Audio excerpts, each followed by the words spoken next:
Translation: there are three gates leading to this hell: lust, anger, and greed. Every sane man should give these up, for they lead to the degradation of the soul. Text 22.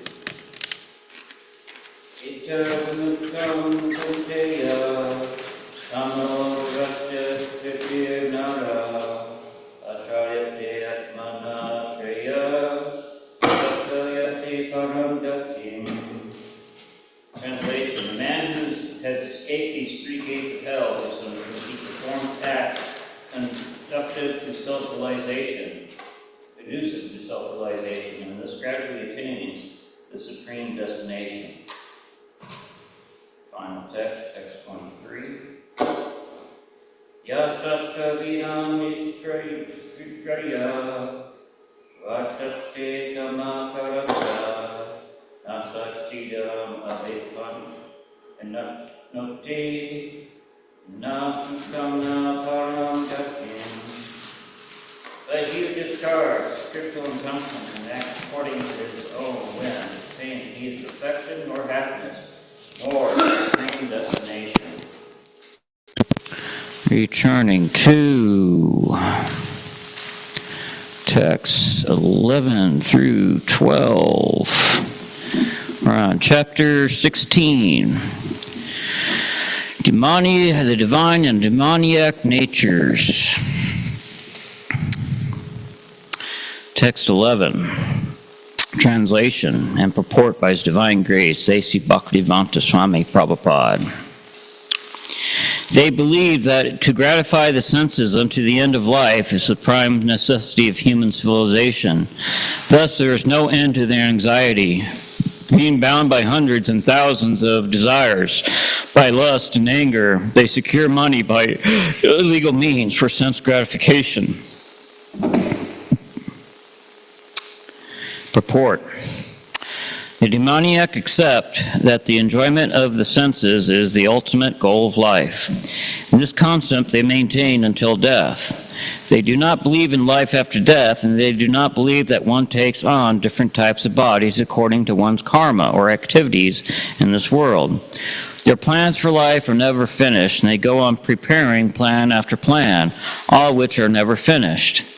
We have personal experience of a person of such demonic mentality who, even at the point of death, was requesting a physician to prolong his life for 4 years more because his plans were not yet complete. Such foolish people do not know that a physician cannot prolong his life even for a moment. When the notice is there is no consideration of the man's desire. The laws of nature do not allow a second beyond of what one is destined to enjoy. The demoniac person who has no faith in God or the supersoul within himself performs all kinds of sinful activities simply for sense gratification. He does not know that there is a witness sitting within his heart, the supersoul observing the activities of the individual soul. As it is stated in the Vedic literature, the Upanishads, there are two birds sitting in one tree. The one is acting and enjoying or suffering the fruits of the branches, and the other is witnessing. But one who is demoniac has no knowledge of the Vedic scripture, nor has he any faith, therefore he feels free to do anything for sense enjoyment, regardless of the consequences. Hare Krishna, Krishna Krishna, Hare Hare, Hare Rama, Rama Rama, Hare Hare. Hare Krishna, Krishna Krishna, Hare Hare, Hare Rama, Rama Rama, Hare Hare. They believe that to gratify the senses unto the end of life is the prime necessity of human civilization. Thus there is no end to their anxiety. Being bound by hundreds and thousands of desires, by lust and anger, they secure money by illegal means for sense gratification. Gonitai ki jai. This is so much so in the present day in this age of Kali. Everyone's after sense enjoyment. Everyone's has their own plans and schemes.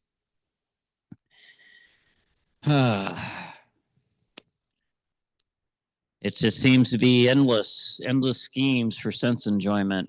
We're trained from early on in childhood through, especially through the modern day media and commercials. As I was talking about yesterday, it's when Christmas rolls around. Oh, these big demoniac companies, have it set to where they advertise all these wonderful toys. They want to make kids think that they're not going to be happy without this new toy on the market. And they get the parents to think that their kid is not going to have the best Christmas without this particular toy. So it's like years back, I remember an epidemic going on with Tickle Me Elmo. You ever seen these Tickle Me Elmo dolls? There was a time that when they first came out, the toy company didn't make enough of them, but everybody wanted one. And so, people were fighting over them. People, were scrambling to get one, in time for Christmas. So because they thought that if they didn't get their kid this particular doll, that this moment in time was going to pass and they were going to have an awful Christmas. People were selling these dolls. They were selling these dolls for hundreds of dollars on eBay and in the newspapers. One acquired one that's like instant gold. You know how much they're worth now? They're not very much because the fad's over. Most of them are in the dumpster. Most of them are in the landfills now.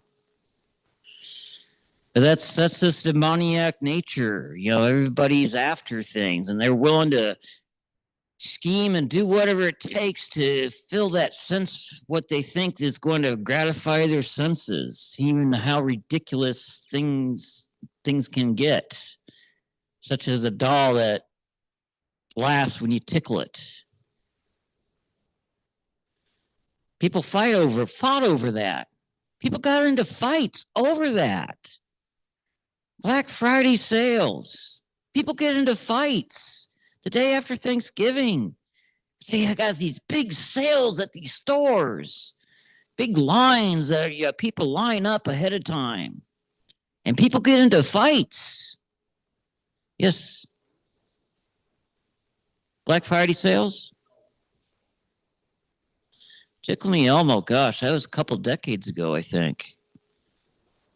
Probably like 2000s or late 1990s, something like that. You're probably just a kid. Gosh, I feel old now. Oh gosh. But yeah, people could keep people fighting over the most ridiculous things for sense gratification in this Age of Kali, because in the Age of Kali, the demonic rise to the top. These demonic personalities are eating the cream of the crop at the top of the totem pole, so to say. While the holy, the people who are righteous and pure are being pushed down and squashed down and even killed in this Age of Kali. This is the age where the demonic are definitely all out there and trying to push sense gratification. And it's strange in this day and age that people think there's something wrong with you if you haven't had sex by the time you were 19 years old, or by the time you were 18 years old. You haven't indulged into that. People actually think there's something wrong with you growing up in this day and age. Celibacy is like frowned upon in this demoniac world. It's sad. What, you're not watching the latest television show? It's the greatest show out there. What is wrong with you? But that's the in this demoniac Age of Kali, that is what everything is being pushed. Because if you're not indulging in your sense gratification like everyone else, you're wondering why. What's wrong with you?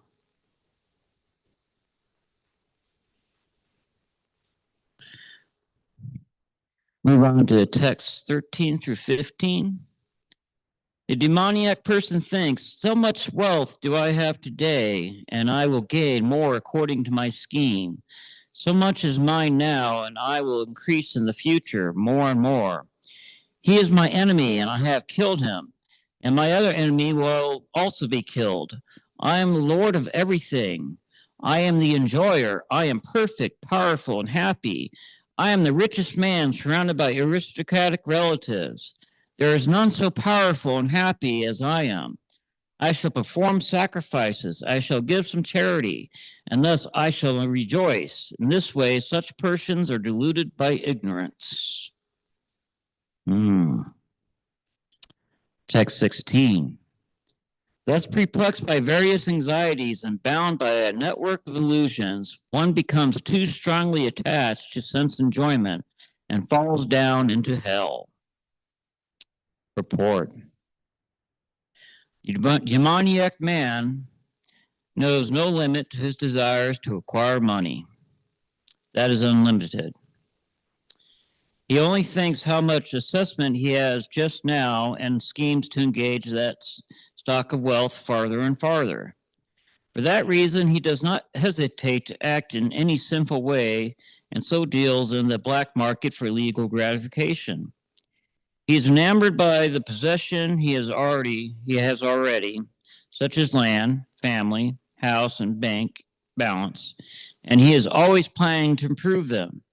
He believes in his own strength, and he does not know that whatever he is gaining is due to his past good deeds. He is given an opportunity to accumulate such things, but he has no conception of past causes. He simply thinks that all his massive wealth is due to his own endeavor. A demoniac person believes in the strength of his personal work, not in the laws of karma. According to the law of karma, a man takes his birth in a high family, or becomes rich, or very well educated, or very beautiful because of a good work in the past.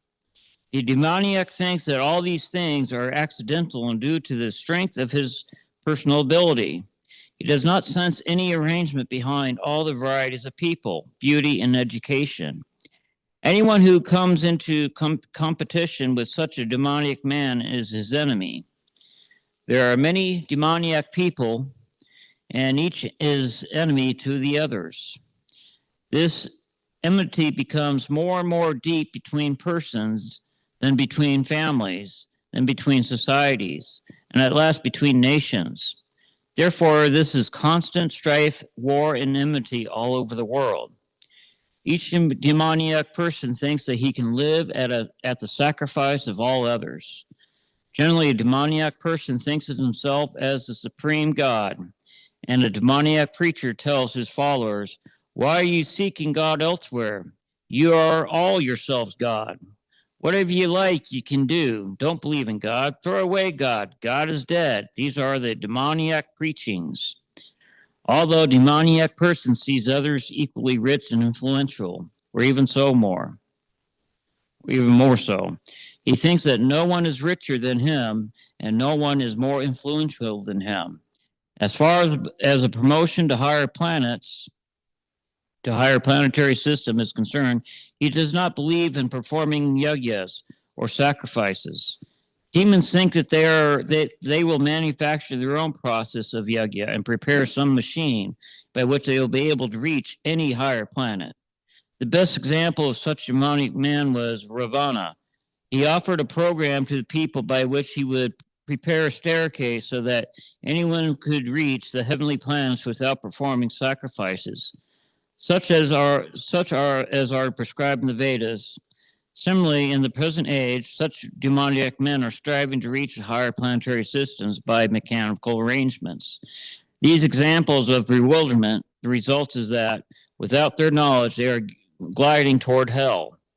Here, the Sanskrit word moha jala is very significant. Jala means net, like fishes caught in a net. They have no way to come out. Ah, Hare Krishna, yeah, this age Kali.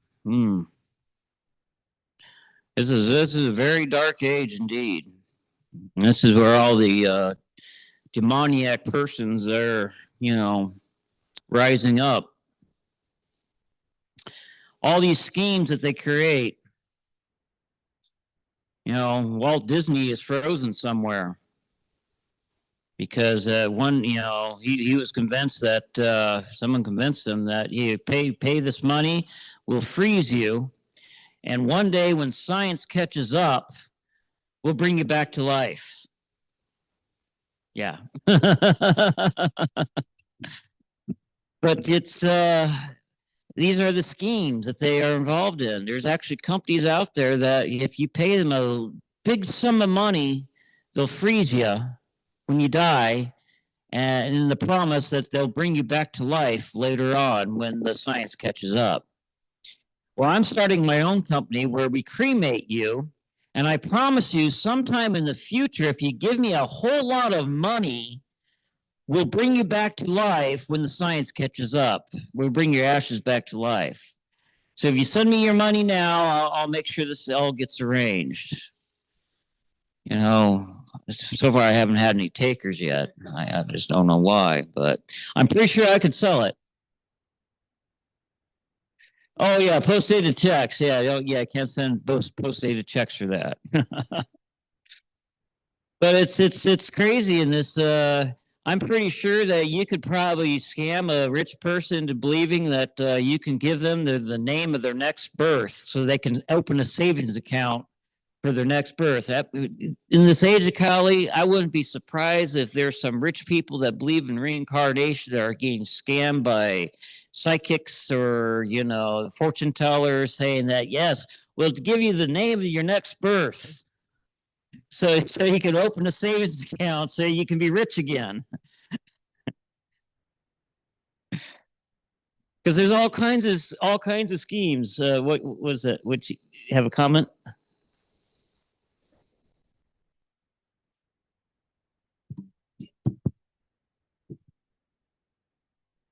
Oh, here's a microphone for you.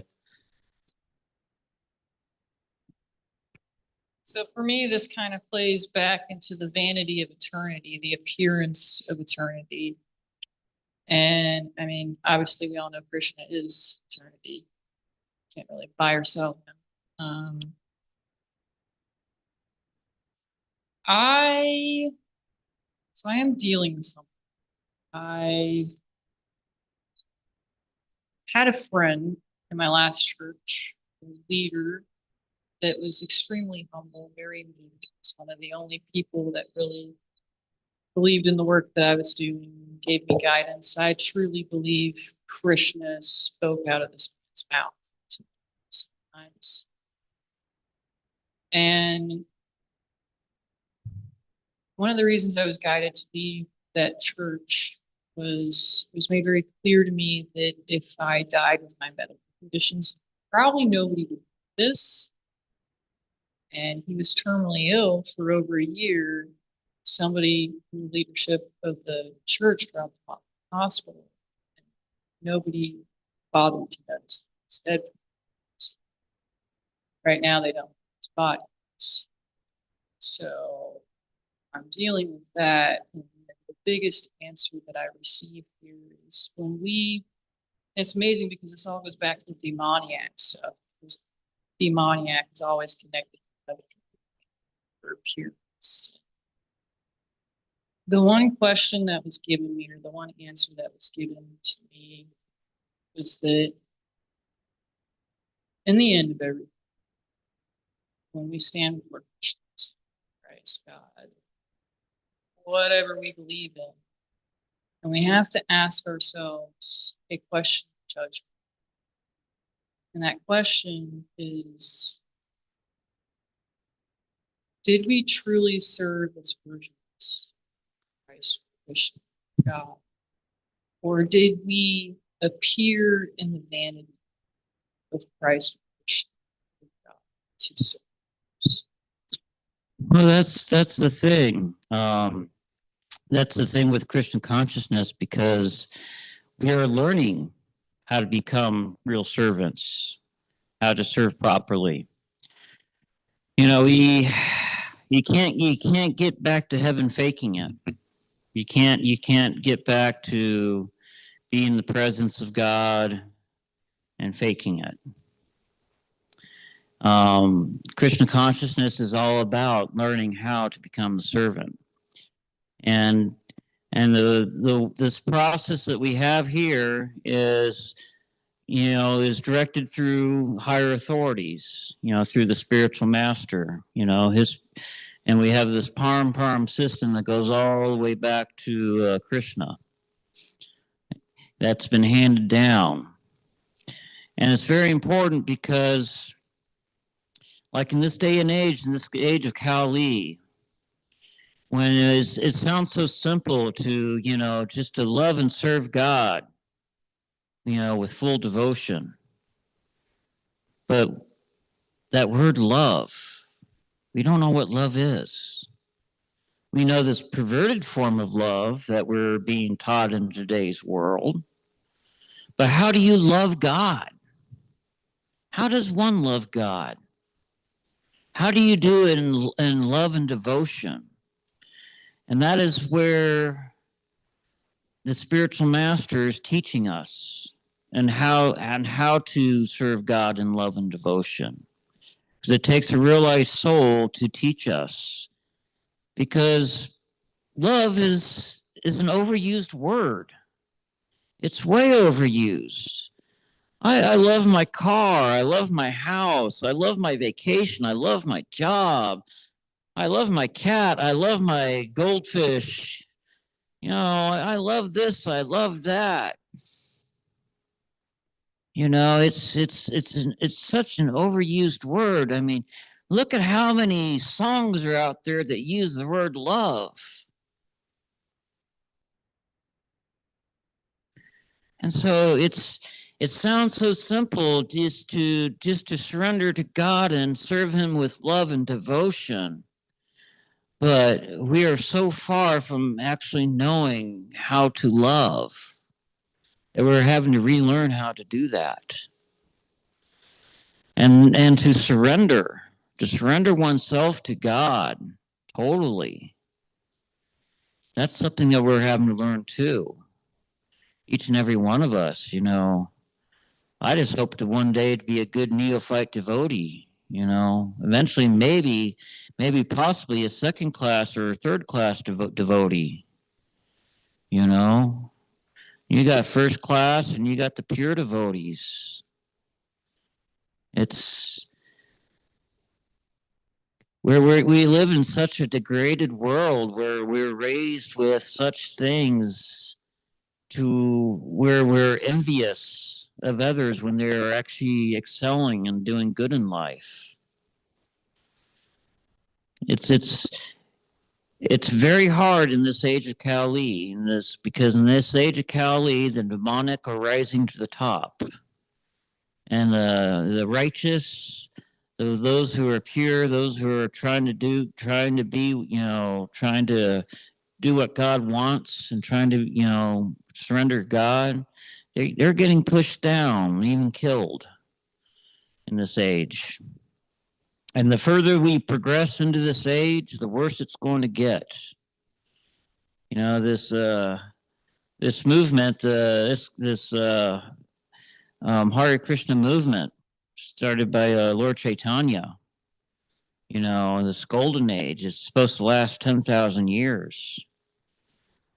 Boy, it's going to be a dark place when this 10,000 years is over, and it's just going to be all demoniac. Very dark place, It's we're already seeing, especially in supermarkets, in the stores now, to where you have the karmis, they're getting upset because now they're being sold fake meat. They're being sold meat that's being cultured, through these companies actually taking live cells and growing meat now and selling it in grocery stores. So now you have present day people who enjoy eating meat are getting upset that they're being sold fake meat. Yeah, That's how demoniac the world is becoming, because even our food is becoming fake. They're trying to sell us fake food all the time. You go to the grocery store, most of those aisles, it's all fake food. You have to, go to the outside perimeter of the grocery store, to the produce and the fresh vegetables, to actually get somewhat real food. And even that food is being degraded in the age of Kali. Because the demoniacs are like, they're putting poison into the crops. There's companies that specialize basically putting pesticides, where plants are growing with pesticides in them. It's amazing. There's companies like Monsanto's. So they're actually they bioengineer these crops. Yeah. But yeah, it's one of those things that when we finally become before God, there's no question, of if we did the right thing, if we live to serve Him. Because when we finally get back to Him, we will know 100% without a doubt that we did everything because we had fully surrendered everything to Him, and it's a process. It's the Bhagavad Gita teaches that, let's say that we don't make it this lifetime. Say that we don't get fully purified. We don't fully surrender this lifetime. We don't get to go back straight to Him. Well, everything that we worked for is not lost. That stays with us. That's the one investment in this material world that we can invest into that sticks with us. Everything else is an illusion. You go out and you could become the world's richest person, acquire all the mass wealth in the world. But when death comes, you can't take it with you. Like as I was telling you earlier, you might have some psychic saying, "Hey, I'll give you the name of your next birth, and you open a savings account. Give me 20% of your wealth, and we'll make this transaction." Yeah, but you can't take it with you. There's those that are striving to become the best athletes in the world. Gold medals and whatnot. Going to the gym every day, working hard. Making the sacrifices to be at the top of their performance. But eventually, old age comes. Yeah. Yeah, and old age comes, then death comes, and all that stays here. You can't take that with you. You got to start all over again. You could try to become the world's smartest person, go to the greatest universities, get all the PhDs that you can, get the Nobel Peace Prize and whatnot. But when death comes for you, that stays here. You can't take that with you. Bhakti yoga, devotional service to God, is the only thing that you can take with you. That's the only real investment that is real, that is tangible, that's going to stick with you. So even those that are outside of Krishna consciousness, that are seeking God, if they're truly endeavoring to seek and truly, praying and truly, calling out to God, "Oh, please, God, show me the way," they're making progress. They're making progress. They're getting closer to Him each and every way.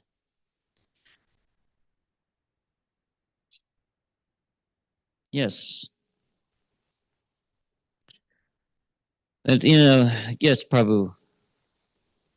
Oh, go ahead.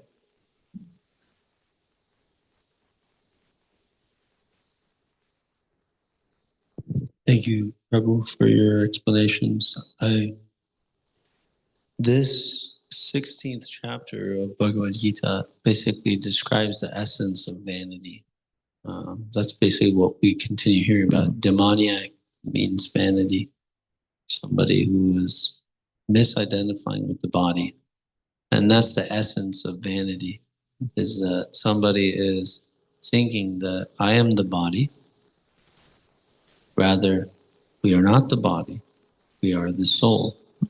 And there's a misconception that's propounded in our language, and it pervades all demoniac culture, is that like I have a soul. I'm a body, but I have a soul. But actually, I am the soul who has this body right now.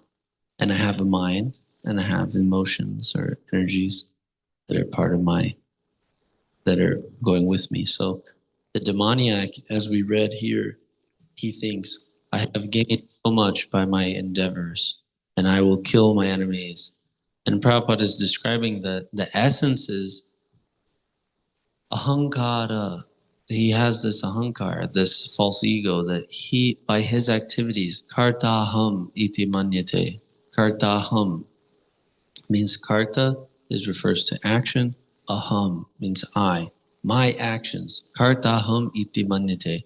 I think I'm actually the cause of the things that happen in my life. You know? And basically, this is the essence of vanity, that he thinks that he's beautiful because what he does. He thinks that he's powerful because what he did. He thinks he's powerful because, or wealthy because of what he, the work that he put in. And none of this is actually true.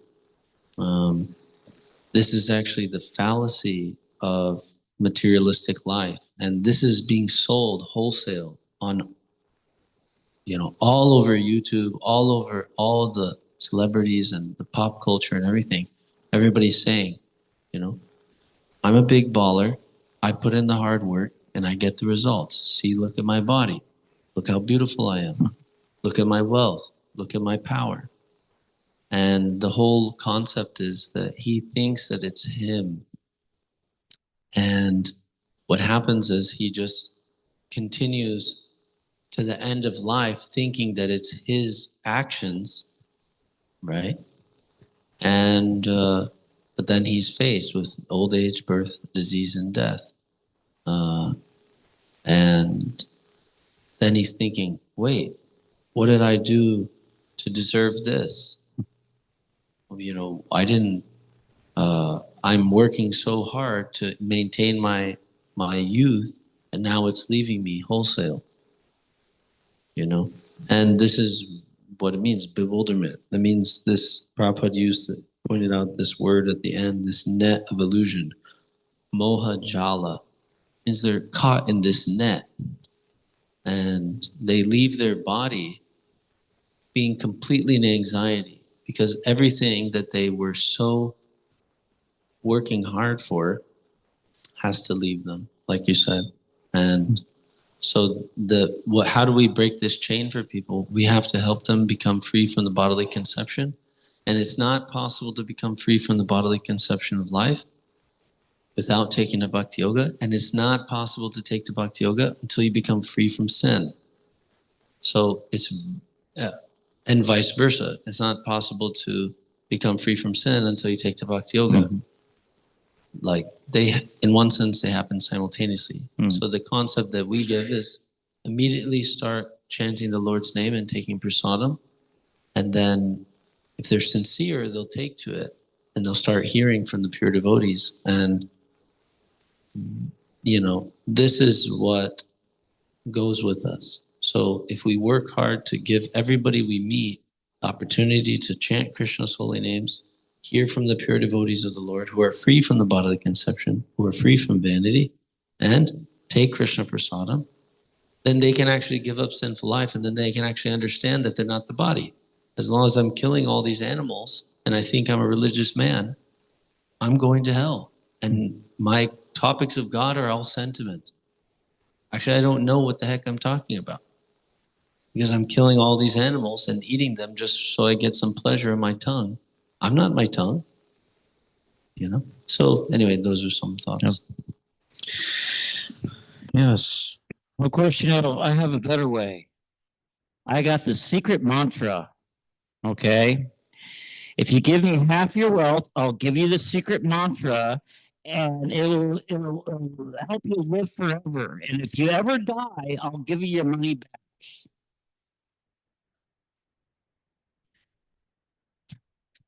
We have a deal?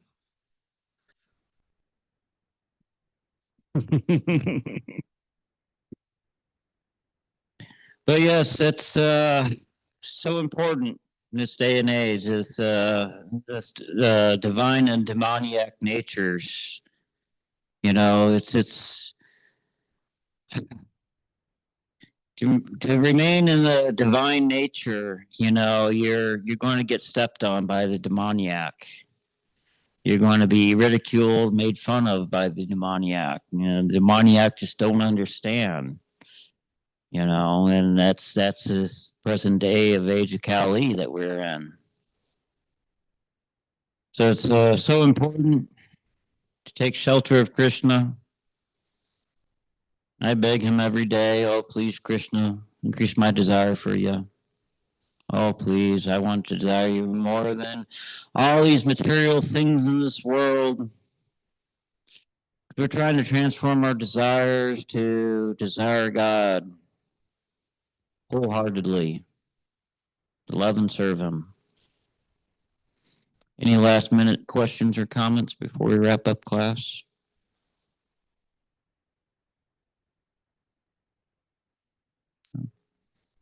Bhagavad Gita ki jai.